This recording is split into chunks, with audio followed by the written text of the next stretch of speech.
Everything is Fine by Great 78.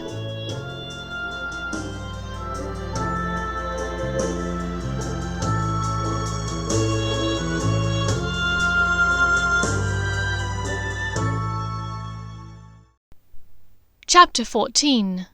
Book Club. The next afternoon at 1:30, Draco turned off the heavenly hot water of the shower and was drying himself with a fluffy white towel when he heard the door buzzer. He cracked the door of the toilet in order to listen. He heard Hermione open the front door for Pansy/Ambrose, who had arrived early. "Hello, Granger. Sorry to be so distracted, it's just that the sky, it looks like rain. I don't think it's actually rained in the good place the entire time that I've lived." Pansy's deep, rumbling old man voice stopped now in apparent surprise. "Here, and holy forking shirt, you forked Draco Malfoy." He listened as Hermione gasped at her former bully, who chuckled like an elderly niffler who'd caught a golden snitch. "I need every delicious detail this instant, Granger. Where did you do it? How long did it last? And how many times did he get you off? I don't need to ask if you enjoyed it, that's a given." "Oh my Jim, Pansy! What the absolute fork are you on about? Stop it!" Hermione tried to deflect, but the embarrassed note in her voice gave her away. Draco was certain that Hermione was crimson in mortification. "Change clothes to grey trousers and blue jumper," he murmured. The clothes appeared on his body, and he ran his fingers through his hair, trying to achieve his look of perfection without the need for calling Dobby to style it for him. He caught his own gaze in the mirror and chuckled to himself at Pansy's next words. "Granger, you are a horrible liar," Pansy replied, her old man voice wheezing with laughter. "So, how many?" "How many what?" Hermione asked, warily. "Orgasms, you daft bit!" Pansy/Ambrose groused. Hermione hesitated before replying in a quiet voice. 3 last night, and—" she paused before continuing. 4 this morning." "Oh!" Pansy's deep male voice growled in frustration. "I just need to let you know, sex as a man frankly sucks in comparison. Don't get me wrong, the orgasm is amazing, really mind-blowing, but there's just the one. By Jim, I used to be able to grind out a minimum of 3 almost every time. Now, the refractory period. Well, Granger, you just can't imagine. I think the only good thing to say about the male orgasm is that at least it is guaranteed, generally speaking." Draco, having succeeded at coiffing his hair properly, strode into the corridor, a lazy grin on his face. "I feel like there's more good things about it than just that." He took stock of the blushing Hermione and the elderly, portly man lounging on their mid-century modern sofa. "Glad to see you making yourself at home, Pansy. Kindly keep your old man smell off of the upholstery." "Fuck off, Dre," Pansy/Ambrose called to him with a smirk. "I hear congratulations are in order. Finally sealed the deal, My Jim, I know that was a long time coming for you. Pun intended." "What do you mean?" Hermione asked, her flush staying resolutely in place. "Granger, this man lusted after that bushy mane of yours for an ungemly length of time. It was embarrassing, really. Why do you think I always talked so much shirt about you at Hogwarts? My boyfriend was constantly sniffing around you like a dog in heat." "Shut the fork up, Pansy," Draco muttered, avoiding Hermione's eyes with a clenched jaw. "Pansy, I'm so sorry. I truly had no idea," Hermione said guiltily. "Good Godric, I cannot imagine how awful that must have been for you." Draco cut in, chuckling harshly. "She got over it, all right. She just got under a few other people, and forgot all about her poor little loyal betrothed, patiently waiting for her. During this whole proclamation, Hermione's eyes grew steadily wider, her alarm mounting. "Oh my Jim, that's so much worse, Draco. You were betrothed to marry, yet you liked someone else." Draco and Pansy/Ambrose both burst out laughing at her words. Pansy spoke up. "Sweet shirt, Granger, untwist your knickers. Dre and I were betrothed, in name only, from the time we were 9 years old. He was my boyfriend for about 10 minutes in 4th year, I think. Every other encounter we ever had was strictly physical. We had every intention of breaking it once we were older, and we did. In 99, if I'm not mistaken, right, Dre?"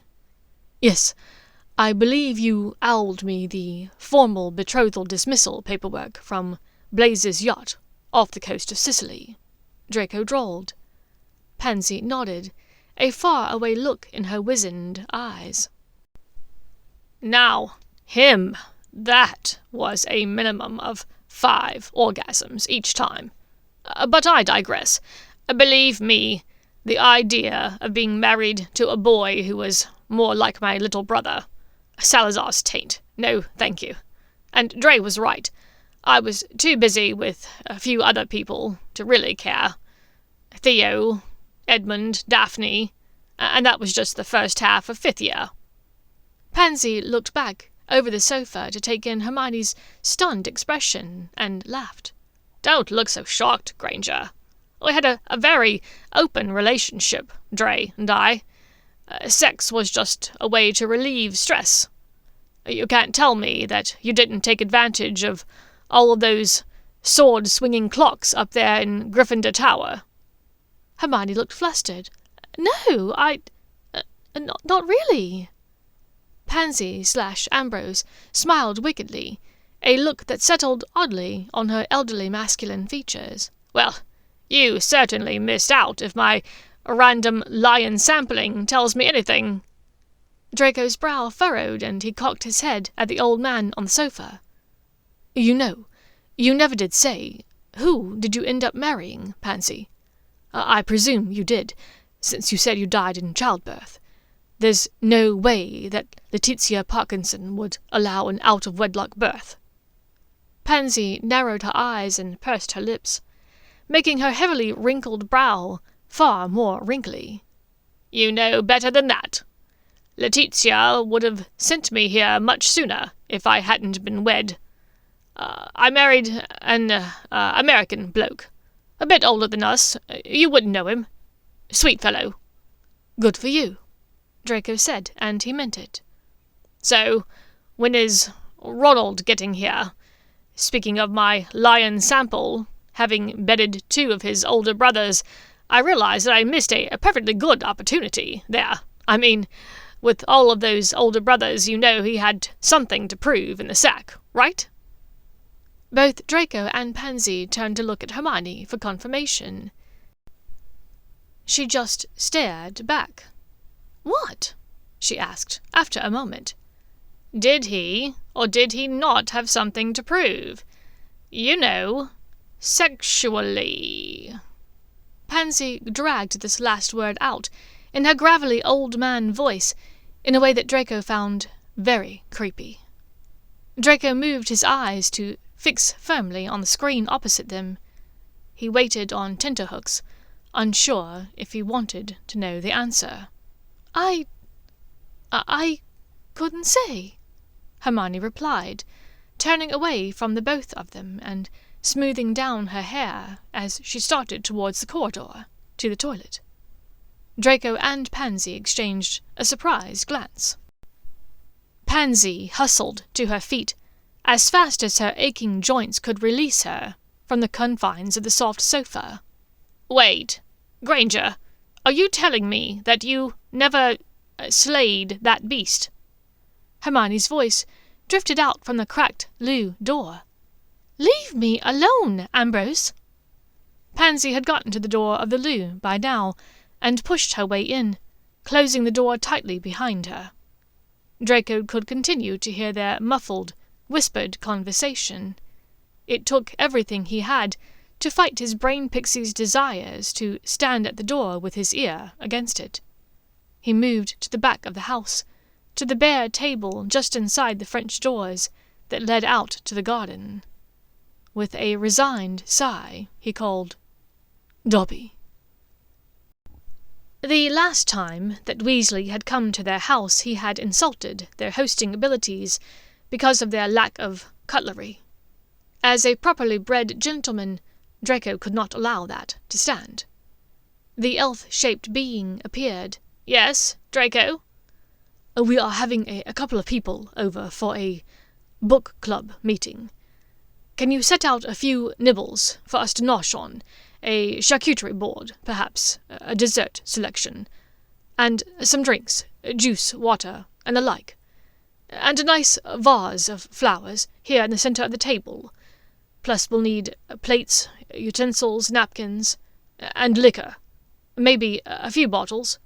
Change the parameters on those to make them regular alcohol, please." He had a feeling that that would be necessary today. He took in the spread, eyeing it critically. It looked sufficiently posh to shut the weasel up. "Perfect, thanks." "It was my pleasure, Draco," Dobby said, before disappearing with a chime. The doorbell buzzed, and Draco took one last look at the table, suddenly realizing that he had put on a spread in the hopes of impressing Ronald Weasley. Holy fuck, this place was doing a number on him. It was good, he supposed, that he did not have a wand. He likely would have vanished or incendiated the entirety of the table's contents at the thought. The four of them sat at the table, Weasley eyeing Ambrose warily. "So, how do we know this old forker here is Pansy Parkinson?" Weasley asked, stuffing a cube of cheese wrapped in a piece of prosciutto into his mouth, then wiping his fingers on his trousers. Pansy gave him her best old man stare. "How about I tell you something about your family, yes? Your brother, Percy, organized his socks by color. His owl is named Hermes, and his clock is thick, and it curves slightly upwards at the end, which makes the sex—" "Stop!" cried Weasley. Pansy/Ambrose smirked. "Fine. Something normal about your family, then. Your mother has a family clock on the wall, in the kitchen at your house. There are 2 hands that are pointed to at peace. And every morning, when she comes downstairs to start breakfast, she touches her lips with her fingers, and then touches those hands." All 3 of them stared at her for several seconds, before anyone was able to speak. Hermione said softly, "She used to do that, right after the war. For Fred. I remember. Do you remember, Ron?" Weasley nodded curtly. He finally found his voice. "How did you know about that?" "In case it wasn't immediately apparent, I was banging your brother. Well, 2 of them, actually. Not at the same time, mind. But I need you to fucking stop with that." Weasley seethed. "Apologies, Ronnikins," the elderly man said gruffly, then realized the mistake. "Sorry, Ron." Hermione was looking shrewdly at Pansy. "Where did you hear that nickname?" Pansy/Ambrose looked defensive. "I likely heard one of the twins call him that at school." It was Draco's turn to question his old friend. "Pansy, you never did say the name of your—" "Just leave it, Dre." Pansy bit out at him. He and Hermione exchanged a significant look across the table. Weasley, ever oblivious, simply kept on eating. Pansy dabbed daintily at one leaky eye with the edge of her napkin, the soft movement incongruous with her aged exterior. "Well, perhaps we should catch everyone up," Hermione said brightly, hoping to move on. They proceeded to explain to Pansy about Ariel's visit the day before, and the architect's concern about Ambrose and Luna being here in the good place by mistake. Pansy's wrinkled face filled with terror. "Oh, my Jim, do you think she's looking to kick me out?" It's really hard to say. It seems mental, but that isn't all that we learned yesterday, Draco said, knowing that Pansy would truly enjoy this next bit. Apparently, in this version of events that the good place knows of, I was the chosen one. The chosen one what? Pansy asked, her heavy silver brows knitting in confusion. All the shit that Harry did in his life? They think Malfoy did it. Weasley deadpanned. Pansy's wrinkled face was blank for a beat, before she burst into wheezing laughter. That might just be the funniest fucking thing I've heard from all this, truly. We watched a reenactment, Hermione said uncomfortably. Draco killed the snake in the Chamber of Secrets. He defeated Voldemort in the final battle. And I was in Gryffindor, Draco interrupted, distaste and disbelief tinging his words. At this, Pansy laughed the hardest. Even Weasley seemed amused at the memory. When Pansy had recovered, she turned to Hermione. So, why did Ariel come to you? They explained Ariel's reasoning, then divulged their doubts about this. We think she suspects us as well. No doubt, Pansy said shrewdly, jerking a thumb at Draco. This bloke is anything but a Gryffindor. And no offence meant, Granger, but you do not have the skin of a vegetarian. Draco interrupted. Pansy, you have no room to talk. Your skin looks like a dragonhide money pouch left out in the sun. Fucking touché, Pansy groused. I keep forgetting that I look like Muggle Slughorn. So, what do we do now? My girlfriend isn't who she says she is, and neither are the three of you. It seems I'm the only one here who's supposed to be here. Weasley spoke up. As far as we know. Perhaps there is a Ronald Weasley who died in 1964 in Canada, and you're supposed to be him. Draco mused nastily. Weasley narrowed his eyes. Rosie! A chime, and the buxom, matronly woman appeared. Yes, sir. Hermione gave Ron a look of disgust, which the ginger ignored. Pansy/Ambrose only snorted. When did I die? He asked. Ronald Bilious Weasley was killed on August 15th, 2001, in Diagon Alley, London. Hermione gave an audible gasp, and met Draco's surprised look with a matching expression. How did I die? Who killed me? Weasley asked. You were struck by the killing curse, cast by name redacted. So, there you are, Malfoy. Unless there happens to be two wizards named Ronald Bilious Weasley roaming the world, I think we're safe to say that I'm me, the wanker said, as he used a long toothpick to spear several olives and cheese cubes at once, cleaning them off the pick with a gnashing of his teeth. Hermione stood and went to the sofa, deep in thought. She picked up the furry, spectacled snow leopard from the center of the sofa and curled him into her arms. So, Ron was killed at the same time as Draco and me. We were all killed by a killing curse. Rosie, were Hermione Granger and Ronald Weasley killed by the same person? Yes, they were both killed by name redacted, the motherly woman answered. But I was killed by... who was it again, Rosie, love? Draco tried, hoping this version of the omnipotent being could be flustered enough to reveal the name. You were killed by name redacted. Draco sighed. And that was a different person than Granger and Weasley's killer. Correct, the no-nonsense being replied. It was Pansy's turn to be disgruntled. This is so frustrating. I should have remembered that Ron died at the same time as the two of you. How could I have forgotten? My brain, it feels like it's in a fog." She stood slowly, balancing herself on Ambrose's arthritic knees. "I'm going for a cigar." She started towards the French doors, into the lovely garden out back, fumbling in a jacket pocket for 2 cigars, and raising an eyebrow at Draco. "Dre, join me. Eduardo rolls them by hand." Hermione was startled at the very idea. Cigars? Those can't be good for you. And isn't your helper named Umberto? "We're already dead, Granger. We can't get more dead," Pansy admonished. "And Luciana is fickle.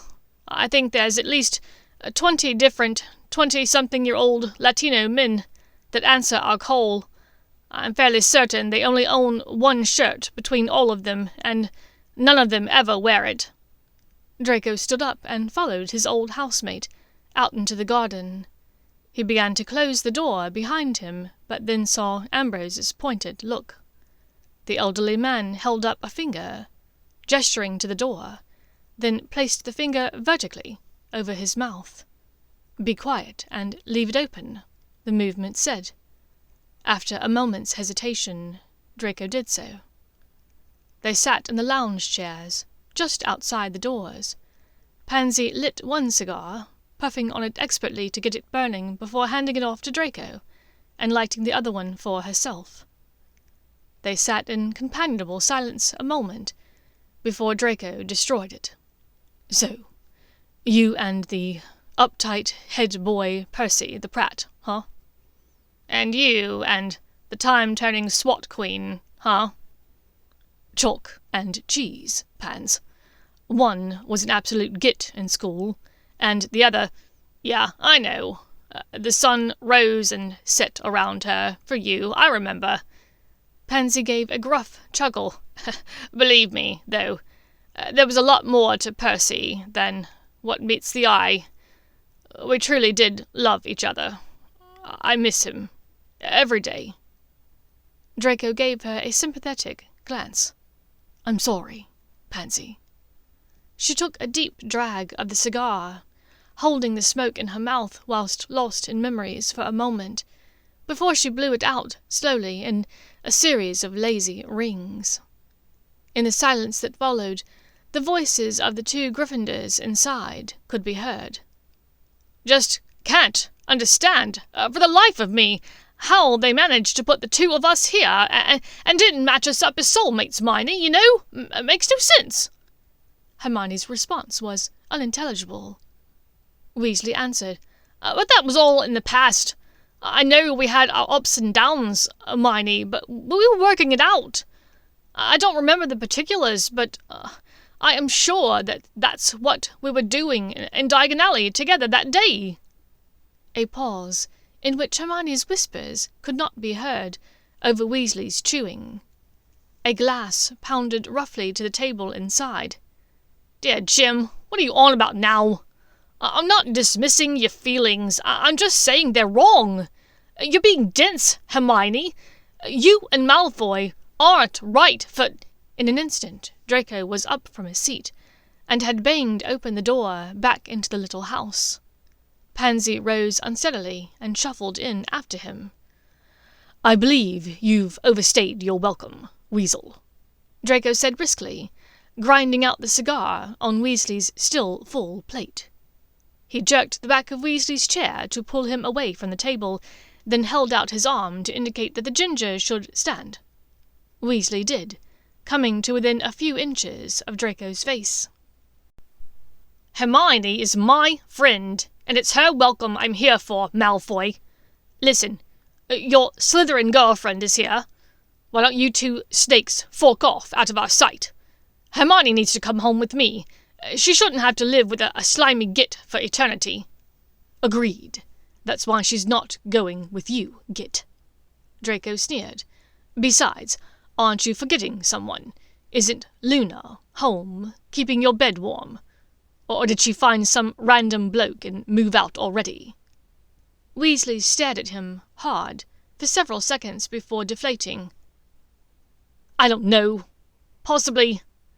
Just like everyone else, I guess."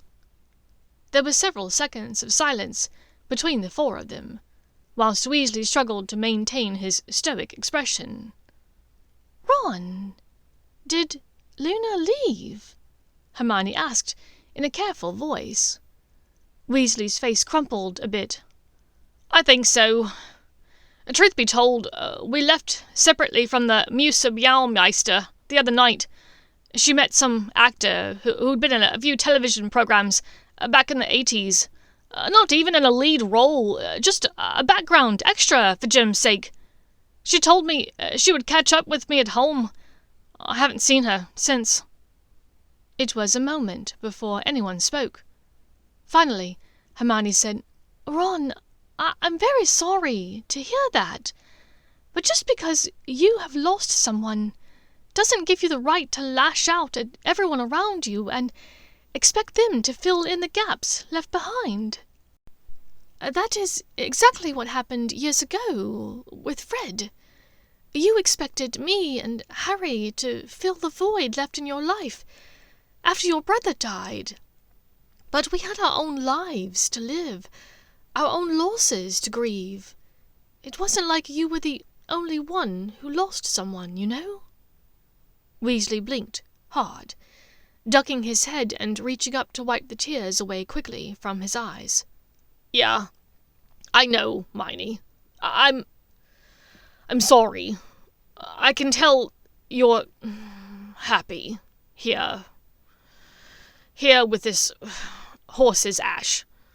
Happier than you ever were with... well, I shouldn't have spoken to you like that." From outside the little house, a rumble of thunder could be heard in the distance. Jim, who had been lazily batting at a little blue and green ball that Dobby had left for him, looked at the window, as though entranced by the noise. Draco went to stand by Hermione, who was blinking away tears of her own. He put an arm around her and spoke to Weasley in a conciliatory tone. "It's been a long day, and we're no closer to solving this puzzle. Why don't we try again, at a different time? Weasley, perhaps next time you can leave your possessive dragon shirt back at your tacky house, yes?" Weasley sneered, and looked as though he had 1,000 things he wished to say in reply. Instead, he only nodded. "Fine," he answered, through clenched teeth. "Right, then," Pansy/Ambrose spoke up, from the door to the garden, shuffling into the room. "I need to be going. Luciana will be—" Outside, a crack of lightning rent the darkening afternoon sky, closely followed by a jarring boom of thunder. "Pansy, perhaps you ought to—" Draco started to suggest uneasily that she stay because of the inclement weather, but the buzz of the doorbell caused all movement and speech in the room to stop abruptly. Even Jim stopped playing with his toy ball to look up. The four of them looked at each other, each trapped with their own thoughts inside their heads. Outside of these 4 people, these 4 walls, no one else knew exactly who they were and how their pasts had intertwined. Who was about to intrude upon that? After a moment's hesitation and a reassuring squeeze of her shoulders from Draco, Hermione crossed slowly to the front door. She placed a hand upon the chocolate bar door lock, then looked back at the others for reassurance that everyone was ready. When all 3 had nodded to her, she twisted the knob and swung open the door. Ariel stood there with a warm smile, looking entirely put together and styled, despite the maelstrom of wind and clouds that whipped behind her. "Ah, hello," the beautiful woman said. "I was in the area, and thought I might stop by and check to see how your book club was getting on."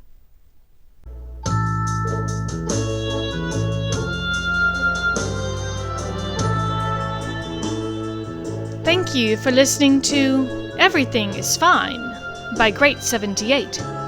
If you enjoyed this story and would like to read more like it, please find me on Archive of Our Own, or follow my Spotify channel, Silver and Copper.